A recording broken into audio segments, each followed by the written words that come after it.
오늘은 이 협착증의 원인을 찾고 치료법까지 알아보는 시간 마련했습니다. 네. 이 시간 중증 척추관 협착증 원인과 치료라는 주제로 이야기를 나눠볼 텐데요. 도움 말씀 주실 선생님 소개해드리겠습니다. 네. 신경외과 전문의 박경우 원장 나오셨습니다. 안녕하십니까? 안녕하세요. 네, 안녕하십니까. 네, 여러분도 아시죠? 저희 프로그램에서는 시청자 여러분과 함께 하고 있습니다. 방송을 함께 하시다가 궁금한 점 있으시면요. 아래 나가고 있는 번호로 언제든지 연락을 주시기 바랍니다. 원장님과 상담하실 시간 드리겠습니다. 네. 네, 오늘은 협착증에 대해서 저희가 이야기를 나눠볼 텐데요. 네. 말씀하신 것처럼 국민병, 그러니까 그만큼 많은 사람들이 고통을 받고 있다라는 이야기가 되겠죠. 맞습니다. 도대체 어떤 원인으로 생겨나는 것인지 원장님 왜 생겨나는 건가요? 예. 이 협착증은 자연스러운 그런 자연 현상입니다. 즉 나이가 들면은 자연히 우리가 일을 많이 하지 않습니까? 네. 그래서 일을 많이 하다 보면은 관절 부위가 두꺼워지고 그다음에 주변에 인대가 두꺼워지기 때문에 협착이 생기는 겁니다. 그래서 나이가 들어가지고 점점 이제 관절이 두꺼워지고 관절 주위를 싸고 있는 인대가 이렇게 두꺼워지면은 신경이 지나가는 구멍이 좁아지게 됩니다. 네. 이와 같이 정상일 경우에는 신경이 지나가는 구멍이 아주 여유 있고 넓은데 협착이 된 경우에는 이와 같이 좁아져 있는 신경이 꽉 끼어 있는 모양을 우리가 볼 수 있습니다. 네. MRI상에서도 이렇게 신경이 지나가는 구멍들이 아주 이렇게 막혀 있는 경우 이것을 척추관 협착증이라고 부릅니다. 네. 네. 자, 척추관 협착증을 보셨는데요. 그 증상 또한 영상을 통해서 설명을 계속해서 드리겠습니다. 네. 이와 같이 일어날 때 이제 통증이 온다든지 허리가 아프다고 이렇게 하지 않습니까? 이렇게 허리 통증이 오는 게 원칙이고 또 걷다 보면은 신경이 점점 눌려가지고 네. 이렇게 허리가 아프고 일어날 때도 허리가 아프고 이런 것들이 다 허리 아픈 통증.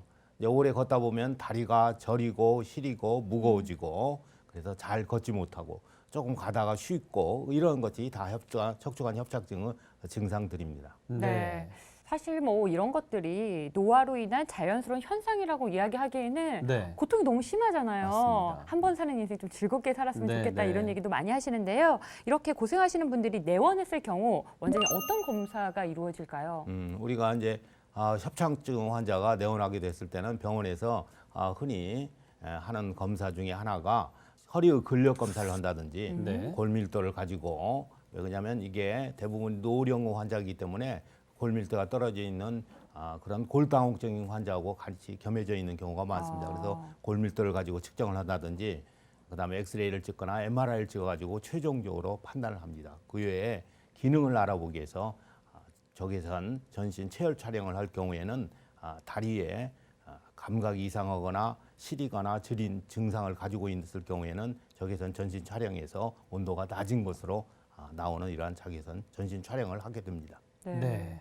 자, 많은 분들이 사실 허리 통증이 좀 있어도 막상 또 병원 가서 네. 괜히 수술하라는 얘기 들을까 봐 네. 이 통증을 참고 계시다가 병을 키워서 결국은 큰 병으로 찾아온 경우가 많이 계시다고 네. 하는데요. 원장님, 실제로 그 허리 통증이 있다고 해서 척추 질환이 있다고 해서 다 수술하는 건 아니죠?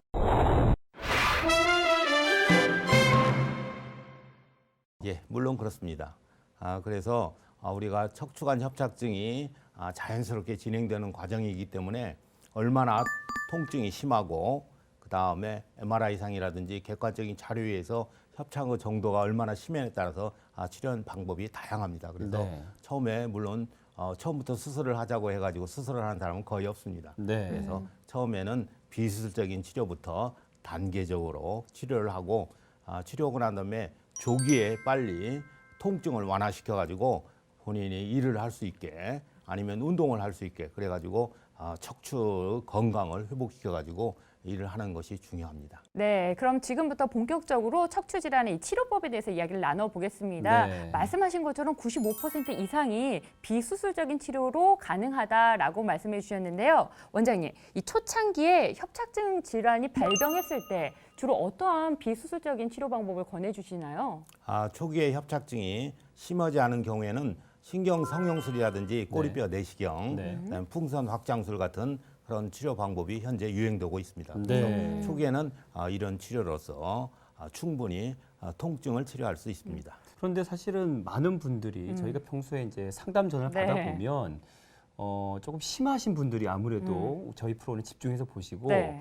아 나는 그 비수술인가 뭐 꼬리에다 뭘 넣고 하는데 그 해봤는데 별 효과가 없더라고 네. 이런 말씀들을 좀 많이 하셨었어요. 참다 적극적인 치료를 받았는데도 음. 불구하고 효과를 못 보신 분들이 좀 많으신 것 같은데 네. 이런 경우라면 중증이라고 봐야 하죠. 예. 이런 분들은 어떤 비수술적인 치료법들을 할 수 있을까요? 예, 척추관 협착증이 네. 심한 네. 그런 환자를 중증이라고 그러는데 네. 네. 이렇게 척추관 협착증이 심한 환자는 여기에서 보시면은 네. 신경 가지가 빠져나가는 이 구멍을 추간공이라고 그러는데 네. 네. 추간공 협착도 같이 오게 됩니다. 그래서 아까 소개시킨 신경 성형술이라든지 꼬리뼈 내시경은 이 추간공 협착을 뚫을 수가 없습니다. 아 예. 그래서 저희가 개발한 추간공 확장술이라는 것은 신경 가지가 빠져나온 이 구멍을 네. 넓혀주는 그런 방법입니다. 그래서 네. 협착을 비수술적으로 치료할 수 있는 그런 유일한 방법이 바로 추간공 확장술입니다. 네. 이렇게 적극적인 치료법이라고 하니까 여러분 궁금하시죠? 네. 원장님, 모형을 통해서 도대체 어떻게 이루어지는 것인지 좀 자세한 설명 부탁드릴게요.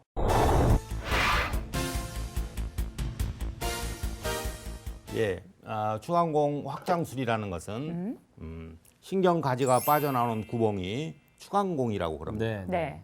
추간공에는 퇴화돼서 두껍고 단단해진 그러한 인대가 있는데 이것이 추간공 협착을 일으키는 주한 원인이 됩니다. 네. 그래서 신경의 손상 없이 옆구리를 통해서 이렇게 큐렌 모양의 특수 도구를 이용해 가지고 두꺼워진 인대를 뼈의 손상 없이 긁어내 가지고 네. 추간공을 넓혀주는 그러한 수술 방법을 추간공 확장술이라고 합니다. 네. 이렇게 되면은 신경의 감압 효과뿐만 아니라 자율신경의 개선이라든지 혈류 장애까지도 치료할 수 있는 그런 일석삼조의 시술 방법입니다. 네. 네. 자, 지금 모형을 통해서 추간공 확장술의 장점들을 지금 네. 설명해 주셨는데 이 참여의 그냥 특징을 조금 요목조목 다시 한번 좀 짚어주셔도 좋을 것 같습니다. 추간공 확장술 특징은 어떻게 됩니까?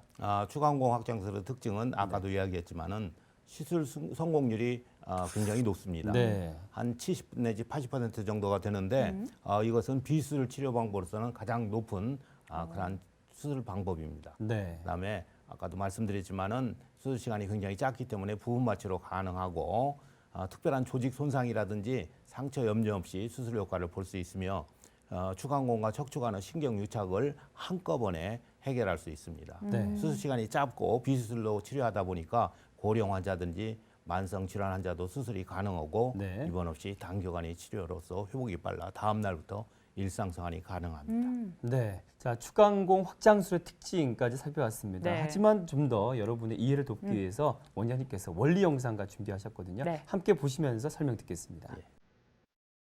추간공 확장술은 우리가 옆구리로 들어가 가지고 신경 손상 없이 두꺼워진 인대를 이와 같이 오. 절개하면서 네네.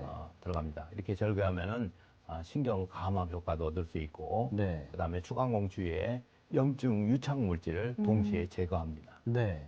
이렇게 제거하다 보면은 신경 감압 효과뿐만 아니라 혈류 장애를 가지고 있는 분한테는 혈류 개선 효과도 일어나기 때문에 네. 통증을 우리가 성공적으로 완화시킬 수 있는 그러한 치료 방법입니다. 네. 그래서 중요한 것이 바로 이와 같이 혈류 개선이라든지 자율신경의 이상을 우리가 해결할 수 있기 때문에 아주 좋은 그러한 치료 방법입니다. 네. 네.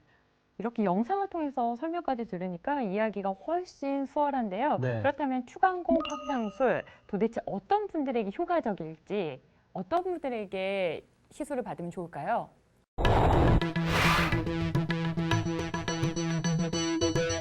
이게 중증 척추관 협착증 환자한테 가장 좋은 대상이 됩니다. 중증 네. 척추관 협착증 환자는 추간공의 협착이 같이 동반되어 있는 환자입니다. 그래서 만성으로 허리 통증을 오랫동안 고생했던 환자라든지 그다음에 합병증이 동반되어 있는 환자, 특히 당뇨라든지 고혈압이라든지 심장질환이라든지 중풍을 앓고 있는 그런 환자들한테도 아주 효과가 줍니다.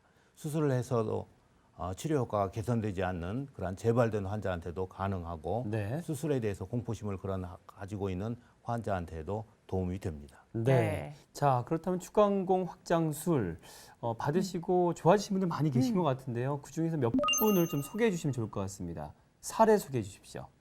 우리가 축광공 확장술에 대해서 변화를 가장 잘 알 수 있는 환자가 디스크가 많이 튀어나온 환자의 경우에도 우리가 할 수 있습니다. 즉 파열된 디스크라고 그러는데 네. 이런 환자들한테 시술하고 난 다음에 한 6개월 후에 MRI를 찍어보면은 처음에 시술하기 전에는 이렇게 많이 튀어나온 환자들이 시술이 끝나고 난 다음에 6개월 후에 다시 MRI를 촬영하니까 요거 자체가 다 흡수되어져 가지고 네, 네. 이렇게 튀어나온 디스크가 완전히 흡수된 환자를 볼 수 있습니다. 네.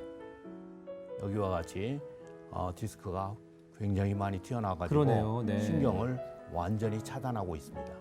이 환자의 경우에도 역시 우리가 축광공 확장술을 통해서 조기에 터져나온 디스크 주변의 염증을 축광공을 통해서 긁어내고 그다음에 염증 치료를 효과적으로 한 다음에 한 1년 정도 지나면은 이와 같이 완전히 터져나온 디스크가 흡수되어 있는 것을 우리가 확인할 수 있습니다. 네. 이 경우에도 마찬가지입니다. 네. 이렇게 많이 튀어나온 디스크가 한 6개월 정도 우리가 치료를 하면은 완전히 없어져 있는 MRI로서 확인을 할 수 있습니다. 네, 네. 이 디스크가 튀어나와가지고 아래쪽으로 흘러나오는 네. 환자가 네. 결국은 축광공 확장술을 통해서 염증 물질을 조기에 배출하고 치료하면은 이와 같은 효과를 볼 수 있습니다. 네. 목에도 협착이 지금. 목에도 네. 역시 마찬가지로 오. 이것은 디스크가 튀어나왔는데 효과적으로 염증 치료를 하면은 튀어나온 디스크가 흡수되어져 가지고 네. 자가 흡수로서 6개월 정도 지나가지고 MRI를 찍어 보니까 터진 디스크가 흡수되어 있는 그런 모양을 보고 있습니다. 네. 여기까지 보여드린 예는 물론 중증 협착증 환자는 아니지만은 네. 이와 같이 디스크가 튀어나온 환자도 우리가 축광공을 확장을 통해서 염증 물질을 네. 조기에 척추관 밖으로 배출하고 난 다음에 염증 치료를 충분히 하고 그다음에 자가 흡수 치료를 하면은 네. 이와 같은 결과를 얻을 수 있습니다. 그렇군요. 네, 축광공 확장술 치료로 개선된 사례까지 살펴봤습니다. 네. MRI 사진이잖아요. 네. 저희가 정말 의학적 지식이 없는 저희가 봐도 전후 사진이 워낙 다르니까 굉장히 맞습니다. 놀라운데요. 네. 아마 저희와 함께 하시는 시청자 여러분도 마찬가지인 것 같습니다. 네.